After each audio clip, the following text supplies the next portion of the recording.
From the Sun and Fun Flying in Florida, the Seaplane splashing at the Fantasy of Flight. Welcome to Kermit Weeks' Fantasy of Flight, the location for the Seaplane splashing at the Sun and Fun Flying. This is Wednesday night when there's a brat and corn roast for all the volunteers. The actual air show and events will be on Thursday. This is a short clip to show you what's going on, so you have an idea of what the 1 hour plus DVD video will look like.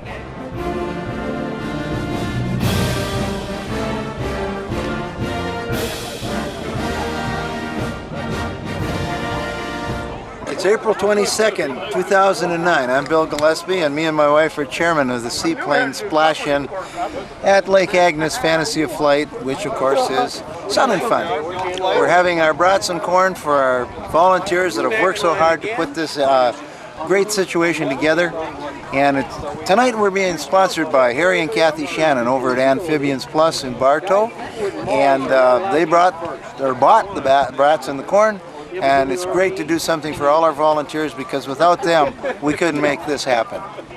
Thanks to them and everyone else that have helped us. Works both ways. Once you got your food, the long dock made a perfect place to sit to enjoy the meal. Note how far the dock is out of the water. That's how low the lake was this year.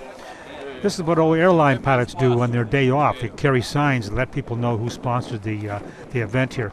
This is Wednesday night. And these are the volunteers. They're getting organized for Thursday's main event, when all the contests will take place.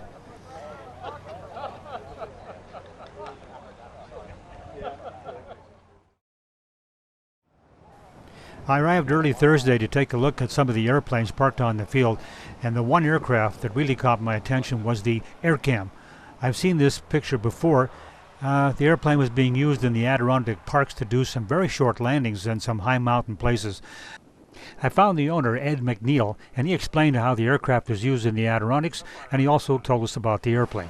Dave, this airplane actually is a result of doing some water testing in the Adirondack Park in northern New York.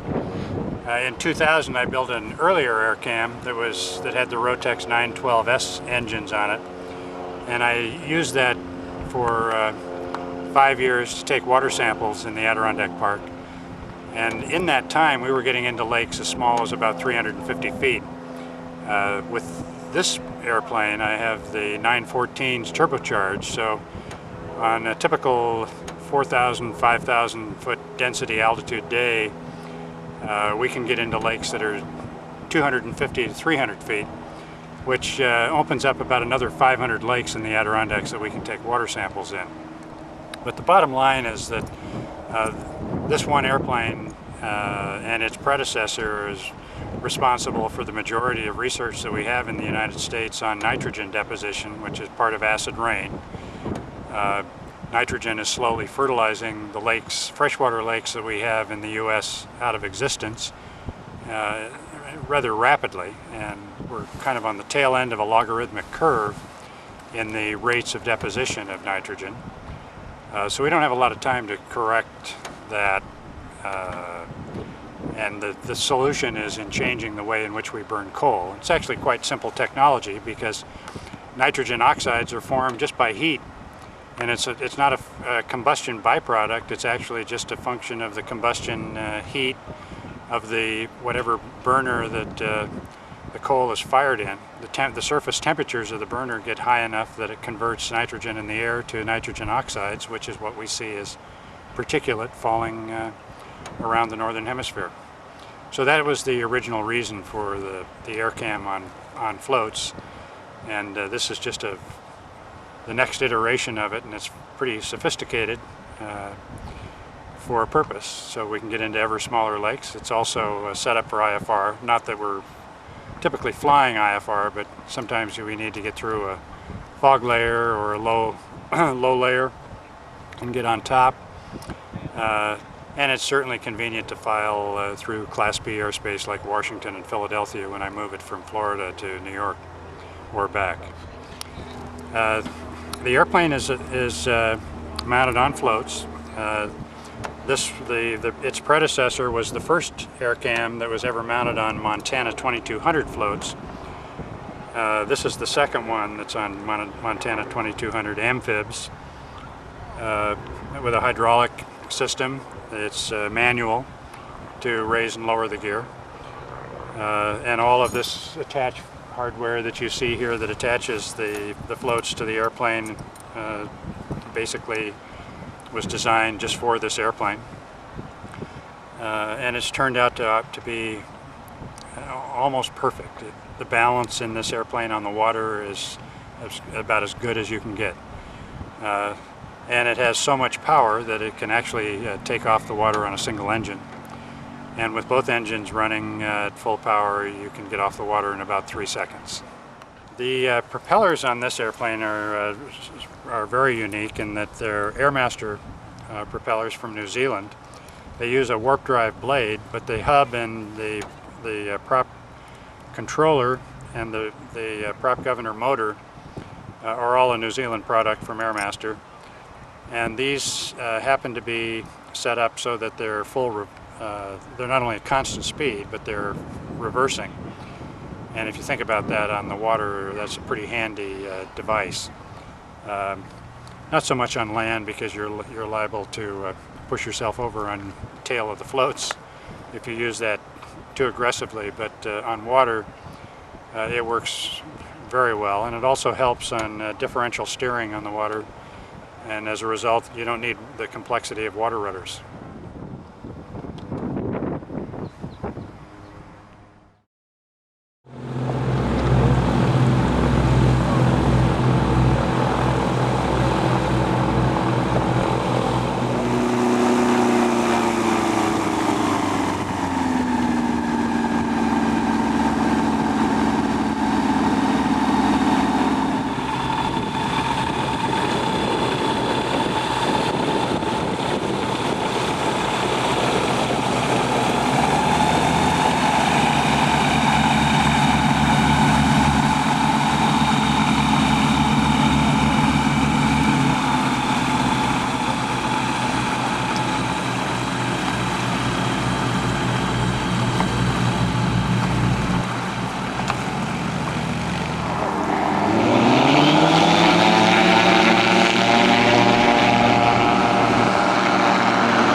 Oh, okay.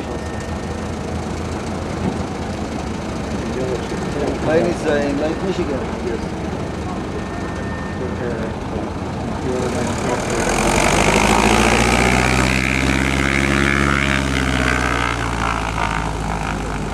Super cold. John.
April 23rd, 2009. That was a beautiful Thursday with very, very light wind. It was a hot day, as you'll see in a few moments. This Grumman goose coming up to the ramp had no trouble getting out of the water the first or second time. One of the things I should point out, which you'll see later when you see the dock, the water looks like it's about 4 feet lower than when it normally is, and therefore the ramp is not very far out. And the larger aircraft sometimes had a problem getting up the ramp. But not, well, see what I mean? He went up the ramp before without any problems. I suspect that the sand at the end of the concrete got wore down. There was probably a hole there. Because he went up the ramp before without any problem. And the lighter aircraft that are going up and down the ramp float higher in the water, therefore the wheels are clear. This is a heavy machine.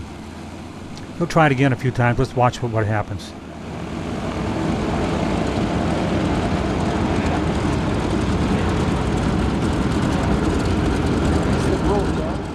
The yellow U.S. Army plane belongs to John Knapp, and he decided to go grab a hold of it to make sure that the next time he tried it, the thrust from the props wouldn't turn his airplane over.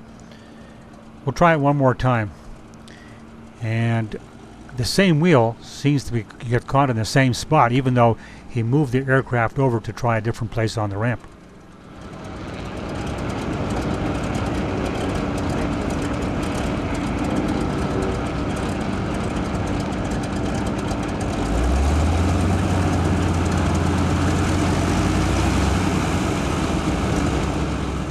I've never been in an aircraft this size. I assume you can't put too much pressure on the landing gear because it might collapse. So the pilot seems to know what his margins are. He's trying again to get the wheel up, and using the elevator looks like to get a little lift. There's a hole over there. Oh, it's the right. It's still to the right.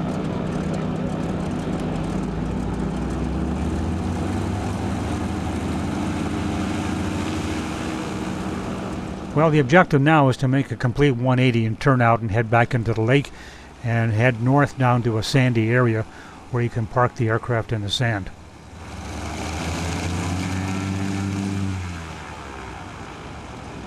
With this right wheel, you could have moved over this way further, I think. Yeah, to the left. Yeah, you think you moved the right. I thought the second time when you came back, you moved more to the left.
There were 2 or 3 sea winds at the fly-in, and it was really fun to watch them do a takeoff. I had no idea how little space it needed to get off the water. Of course, the amphibian feature right here is really nice.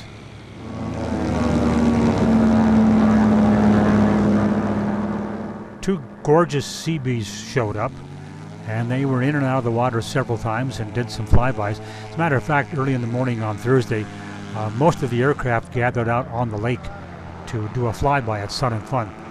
In the meantime, the Grumman Goose is back near the shoreline, but apparently the sand is softer than he thought, and he got his gear stuck.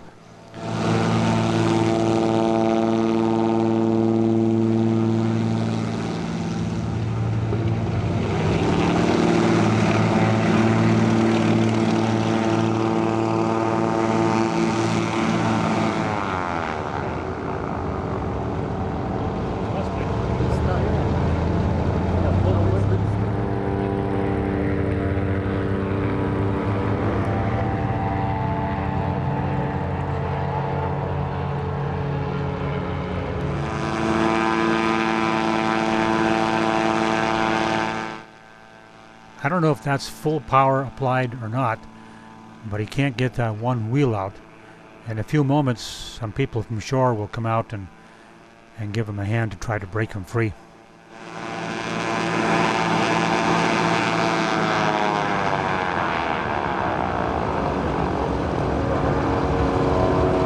other guy's got to get the runabout. I can go to shore and run the run.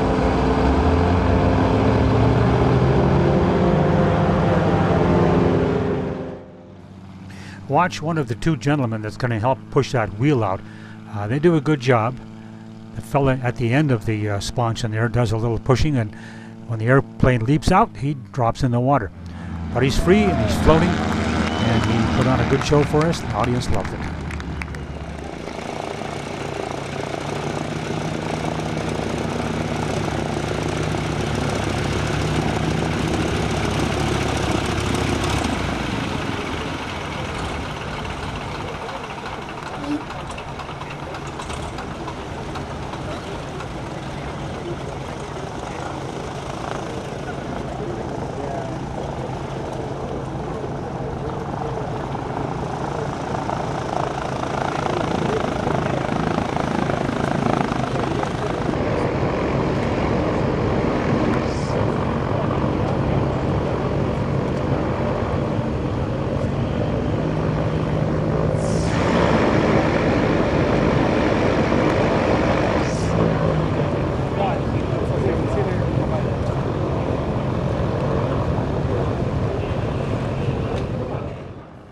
We're looking to the east right now, and you can tell by the shadows it's not quite noon.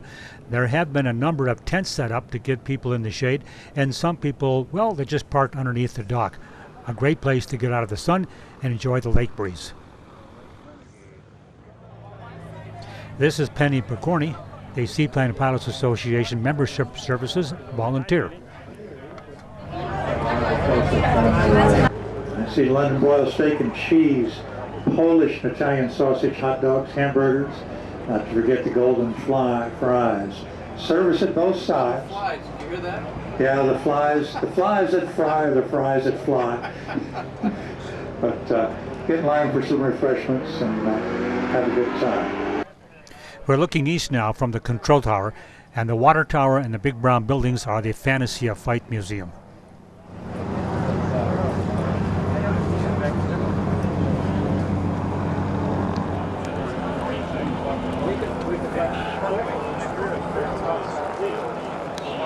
That'd be exciting.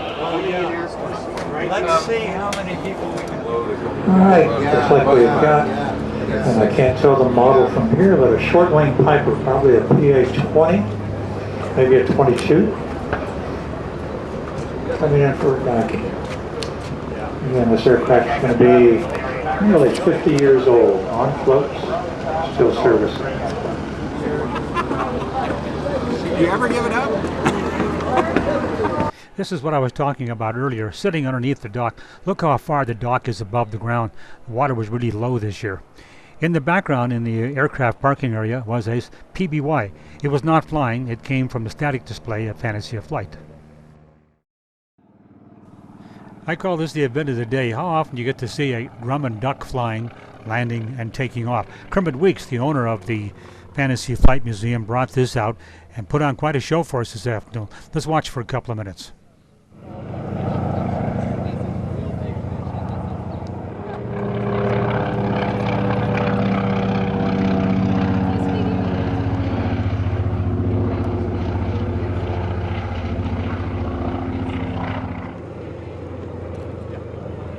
And he is going for the spot landing contest.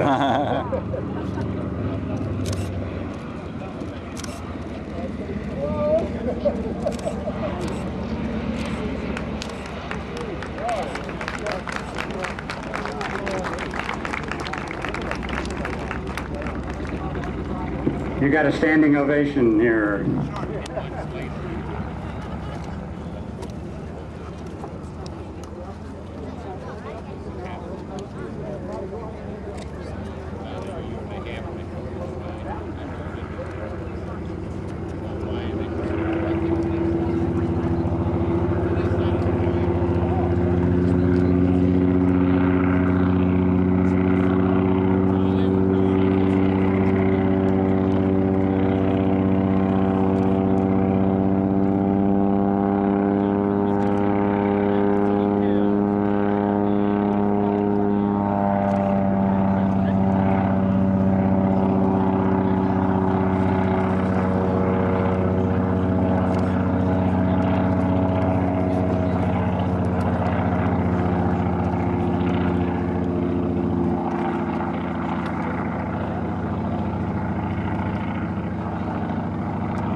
And at this point, we're going to restart the afternoon contest with the takeoff contest, and we want the ultralights to get prepared.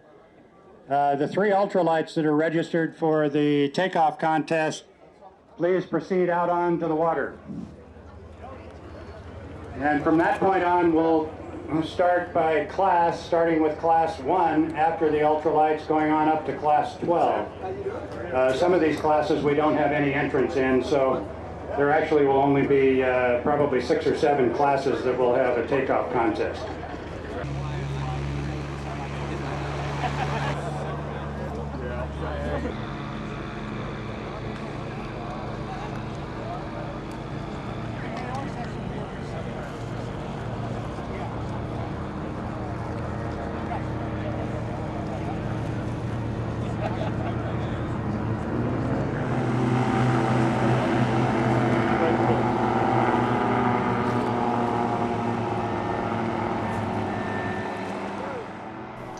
This ultralight takeoff was the first of many takeoff, waterbombing, and spot landing contests. Time does not allow us to show every one, but we'll show a sample of the few so you have some idea what it looks like. As the sun got higher, being underneath the dock offered a great advantage to stay out of that hot heat and feel the breeze from the lake while watching the contests. This may be hard to see if you're looking at a small screen like on YouTube or the SBA blog.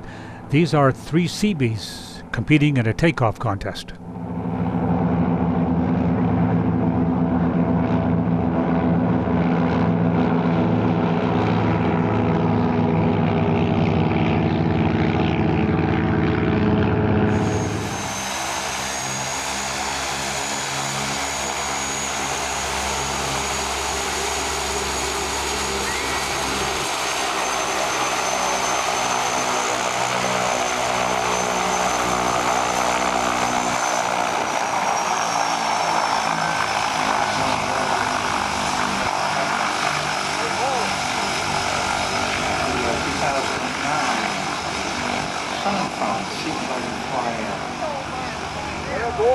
Beaver is one of the classic aircraft which flying for many, many decades in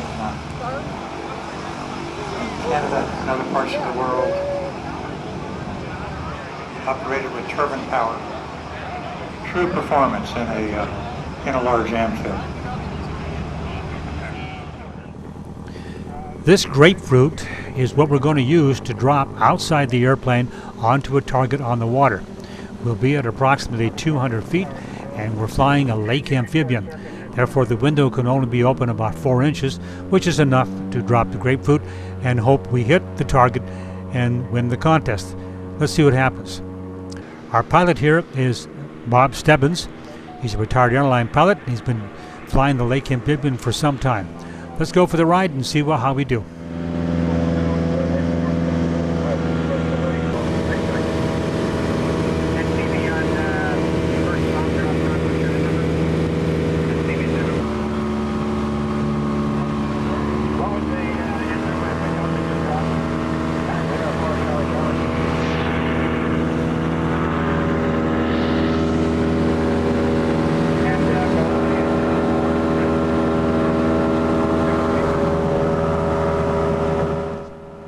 We're coming up over the spot at approximately 200 feet, and Bob's about to let go of the grapefruit. We did take a picture from outside the airplane. You could see it dropping, but you couldn't see where it hit. And I don't recall what our score was. I don't think it was great, but it was a good try.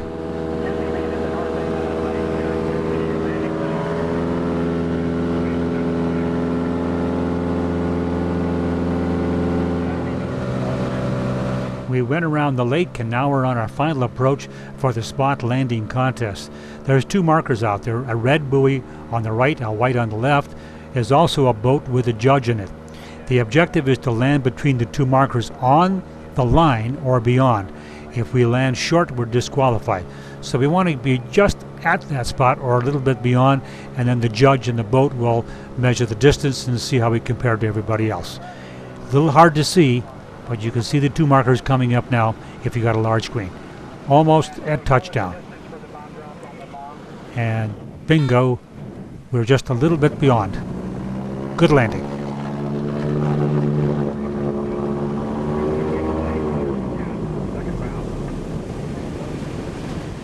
Last sea rate white with emergency going down the ramp, then I'm clear to take an inbound.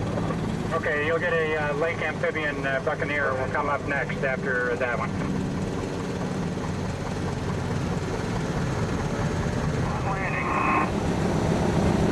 Murphy Rival coming by for a flyby. We need announcements, please. Okay, aircraft doing a flyby. Get the hell out of here.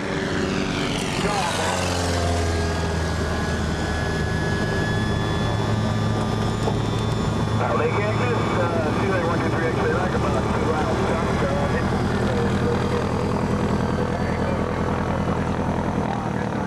Final for the spot landing. You're clear for the ramp too.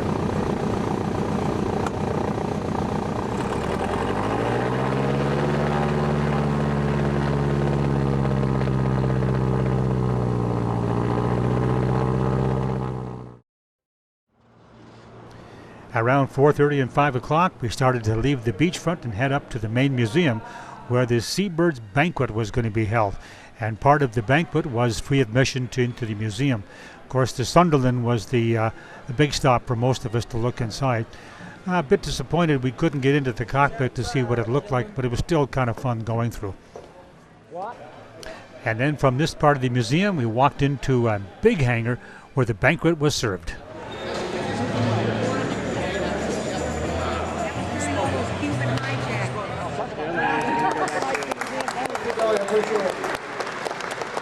What a day. I'm not going to follow Kermit with his vision. I'm just here to thank everybody for what they've done for making this event the event that it was. Isn't it spectacular? Did you guys have fun today? Welcome Kermit Weeks again to his own house like I had the honor of doing last year. And I would call him up to say a few words of welcome to you. And I would also like to thank you all for coming. And if I can find Kermit somewhere, I think he's back there. I will bring him up here, and he can tell us where this is all going.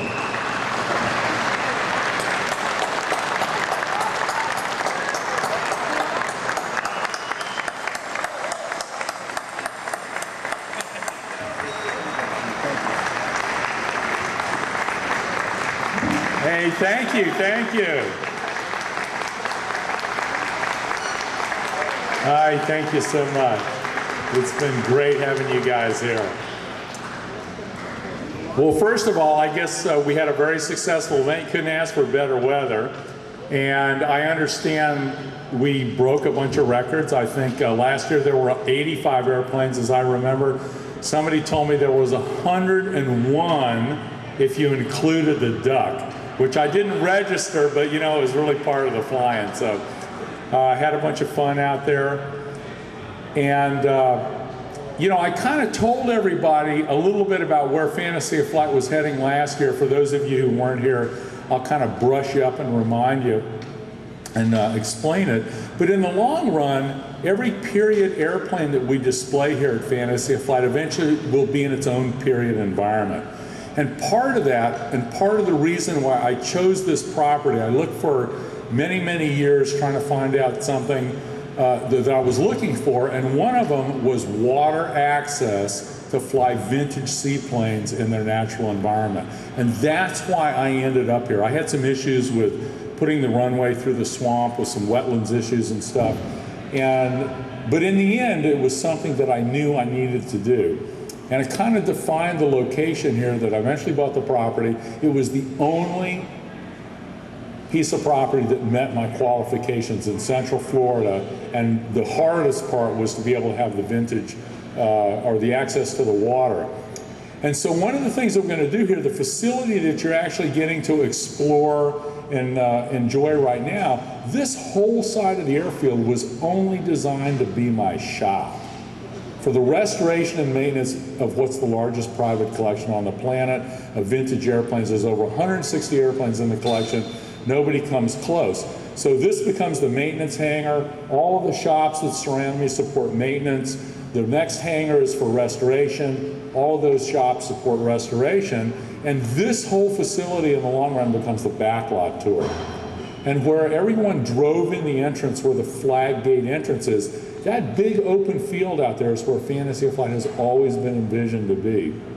And eventually, there's going to be an early flight exposition, like a Magnificent Men in the Flying Machines type airfield, an exposition hall like in Paris that would have been there at the turn of the century before the First World War that displayed all the Pioneer aircraft. We're going to have a World War I airfield with opposing sides.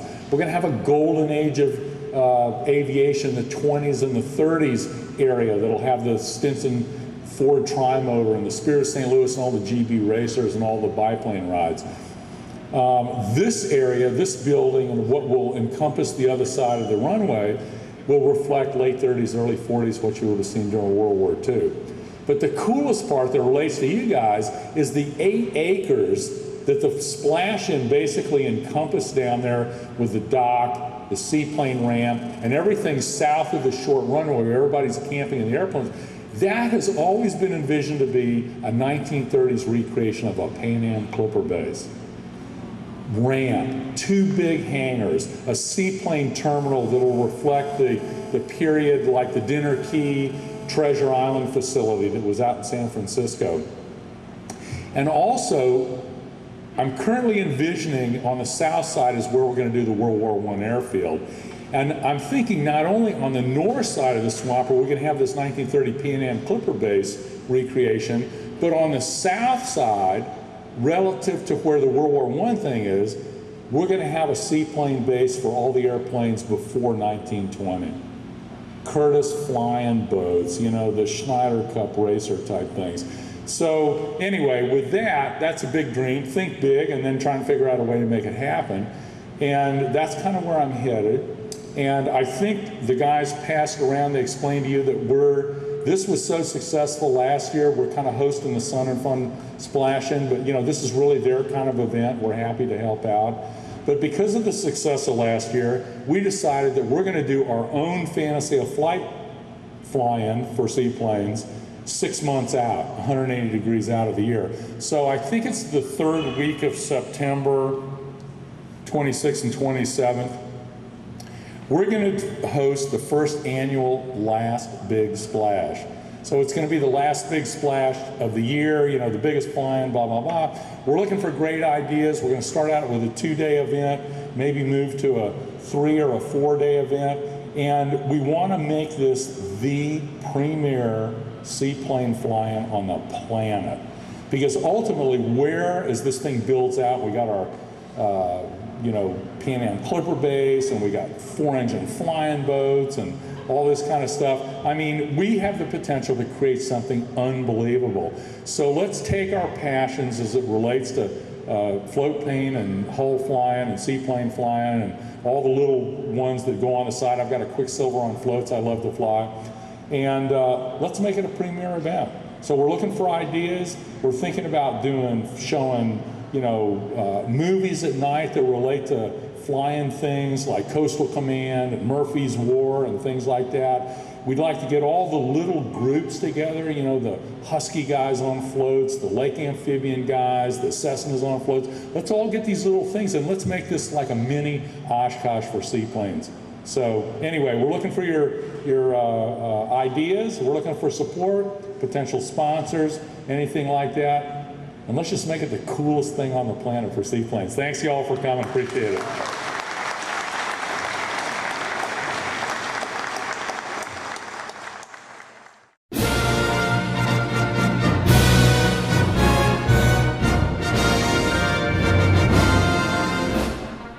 I hope you enjoyed this 5-part series on the Splashin' at Fantasy of Flight during Sun and Fun Week in Florida. Now you have some idea of what the event looks like. Maybe you'll be there next year, and maybe I'll see you then. Thank you.